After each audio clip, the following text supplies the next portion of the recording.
Bonjour, bienvenue dans la série sur les échecs.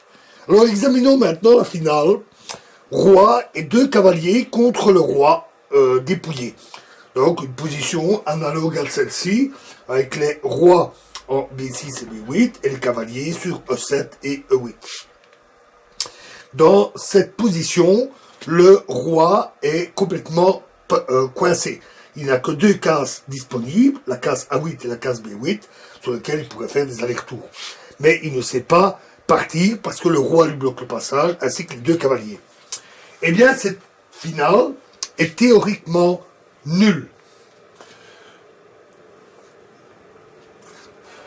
On peut, à partir d'une position quelconque, arriver à restreindre l'espace du roi, à le repousser. Alors c'est difficile avec deux cavaliers, leur mouvement étant un peu compliqué. Donc c'est assez difficile d'y arriver, mais on peut arriver à cette position. Malheureusement, cette position est une impasse. On ne peut pas faire le mat, forcer le mat. Alors, ça peut sembler paradoxal, parce que le cavalier est une pièce de valeur sensiblement identique à celle du fou. Selon les circonstances, l'un peut être plus utile que l'autre, mais grosso modo, ils ont la même valeur. Mais le cavalier possède une caractéristique qui est souvent précieuse, par exemple dans des finales avec cavalier et des pions contre un fou et des pions, et ici, qui est ici particulièrement gênante. S'il contrôle une case blanche, par exemple, ici, le cheval E7 contrôle la case C8. Et il contrôle toutes des cases blanches. S'il vient à jouer, alors il ne contrôlera plus que des cases noires. Ses mouvements ne l'amènent que sur des cases noires. Il saute en fait alternativement des cases noires ou blanches. Cette particularité lui permet d'accéder à la totalité de l'échiquier, contrairement au fou. Mais c'est l'un ou l'autre. Et s'il s'avise de jouer un coup, alors, ici il contrôle la case blanche, mais s'il s'avise à jouer ne fût-ce qu'un coup, il ne contrôlera plus que des cases noires. Il est donc hors de question, s'il abandonne le contrôle de A6,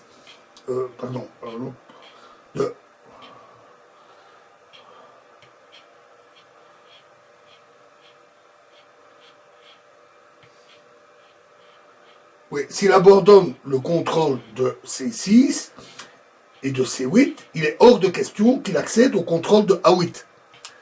En jouant un coup, il ne pourra contrôler que des cases noires et pas une autre case blanche. Pourtant, c'est ce qu'on voudrait pouvoir faire. L'autre cavalier s'occupant de... Donc si par exemple, avec un cavalier on contrôle A6 et qu'on abandonne ce contrôle pour attaquer A8, on ne peut pas le faire parce qu'on passe d'une case blanche à une case blanche. L'autre cavalier contrôlant par exemple A7. C'est pourtant ce qu'il faudrait faire. Il faudrait pouvoir faire ce mouvement pour arriver au mat. C'est un peu comme avec les deux fous, où les deux fous contrôlent les cases voisines, et au moment où le roi se rend sur A8, le fou met le mat en A8. Il passe, si vous revoyez cette finale, du contrôle d'une case blanche à une autre case blanche. Mais avec le cavalier, ce n'est pas possible.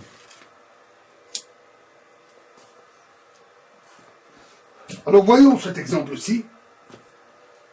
Alors déjà, on ne peut pas jouer cheval E7. On ne peut pas jouer cheval C7, ici. On ne peut pas jouer ce coup-là en disant, on va essayer de serrer le roi, parce que si on joue cheval C7, ici, le roi est tout simplement patte. Il n'est pas échec et mat, il ne peut plus bouger. Donc il est patte, et c'est nul. De même, si on joue cheval C6, avec celui-ci, avec l'autre cavalier, donc ici, on joue le cavalier ici pour faire un échec, mais à moins qu'il soit suicidaire et qu'il aille à A8, s'il va à A8, il est foutu, on fait mat.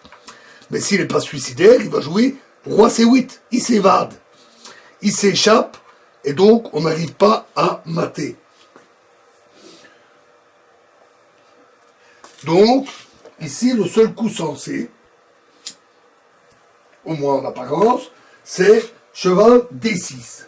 On va donc mettre le cavalier ici pour contrôler la case ici à la place de l'autre cavalier. Pourquoi pas? Alors, évidemment, le roi noir joue le seul coup qui est à sa disposition. Roi A8.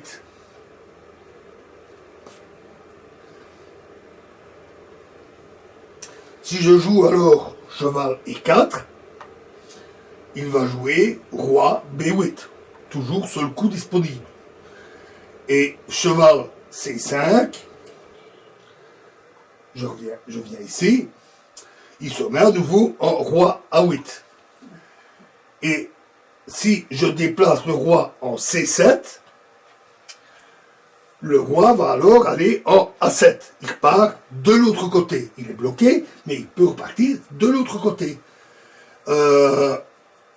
Et enfin, sur cheval C8, échec, il va aller en roi A8. Et maintenant, pour arriver à faire le mat, comme on le faisait avec les deux fous, il faudrait que le cavalier ici puisse jouer en B6, c'est-à-dire ici, qu'il puisse aller là pour pouvoir attaquer le roi et le faire échec et mat. Mais il ne peut pas passer d'une case noire à la case noire voisine. Donc pas moyen de donner le dernier coup, le coup fatal. Alors, Alain Villeneuve, dans son analyse, a dit que un hippopotame hybride de dromadaire pourrait peut-être marcher de cette manière, à la fois comme ça et en forme de L. On trouve ce genre de choses dans les échecs dits féeriques, où on a toutes sortes de pièces bizarres. Mais ici, bon, c'est pas le cas. Hein, le cavalier est ce qu'il est, il ne peut pas manœuvrer de cette manière, et donc il ne sait pas porter le dernier coup d'épée qui met le roi à mort. Et vous pouvez essayer, vous pouvez vous amuser, vous verrez que sauf collaboration du roi noir, comme on l'a vu, vous n'arriverez jamais à forcer le mat. Cette position, roi plus 2 cavaliers, est donc nulle. Et de fait, hein, dans une partie, on va dire un peu officielle, une partie avec dans un club ou dans un tournoi, vous arrivez à cette position avec des cavaliers, un roi, 2 cavaliers et le roi, et on se serre la main. Si vous avez les blancs, n'espérez pas dire non, je vais gagner. Votre adversaire, tout comme l'arbitre, vont dire ben non, cette position elle est théoriquement nulle, vous ne pourrez pas forcer le mat. Donc voilà pour les rois et 2 cavaliers. Celle-là ne marche pas.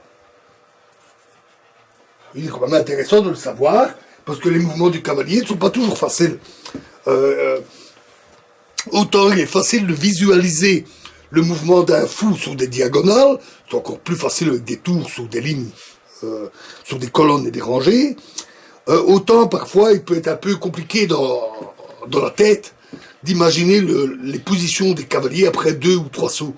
Donc visualiser les mouvements dans sa tête n'est pas toujours simple avec les cavaliers.